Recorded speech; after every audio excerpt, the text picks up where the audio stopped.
नुकतंच महाराष्ट्र विधानसभेचा अर्थात मी ज्या ठिकाणी निवडणूक लढवली अशा 213 लोकसभा विधानसभा मतदारसंघाचा निकाल आज जाहीर झालेला आहे. निकालामध्ये एकूणच ईव्हीएमचा घोटाळा, ईव्हीएम मध्ये झालेल्या छेडछाडी, त्याचबरोबर व्हीव्हीपॅट आणि या सगळ्या मशिनरीमध्ये टेक्नॉलॉजीद्वारे केलेला बदल, ह्या सगळ्या गोष्टी आता पुढे येतात.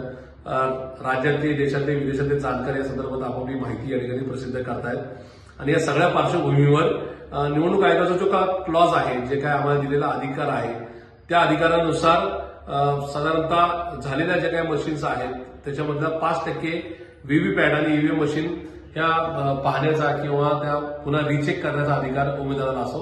त्या अनुषंगाने माझ्या मतदारसंघामध्ये 532 बूथ आहेत. 6.25 लाख मतदार होता माझ्याकडे. 6 लाख साधारण 23,000च्या घरामध्ये 6,32,000च्या घरात मतदार होतं आणि 532 बूथ होते. त्यानुसार माझ्या वाट्याला 27 बूथ आलेले आहेत, म्हणजे 27 मशीन आलेले आहेत. त्याचं मी काल सायंकाळी 12,74,000चं अधिकृत चलन हे मान्य जिल्हाधिकारी कार्यालयामध्ये रोखीने जमा केलेलं आहे. या माध्यमातून येणाऱ्या काही दिवसामध्ये या सगळ्या मशीन्स मोजल्या जाव्यात. त्याच्यामध्ये कुठे छेडछाड झाली, व्हीव्हीपॅट आणि ईव्हीएम मशीनमध्ये तो आकडा सेम आहे का, या संदर्भामध्ये आणखीन काय नेमका चुका झाल्या, आमच्याकडे जी नवीन टेक्नॉलॉजीनुसार छेडछाडीचे जे काही नवे प्रकार आहेत ते सुद्धा आम्ही त्या ठिकाणी मांडणार आहोत. आणि मला खात्री की याच्यातून सगळा घोटाळा निश्चित पुढे येईल.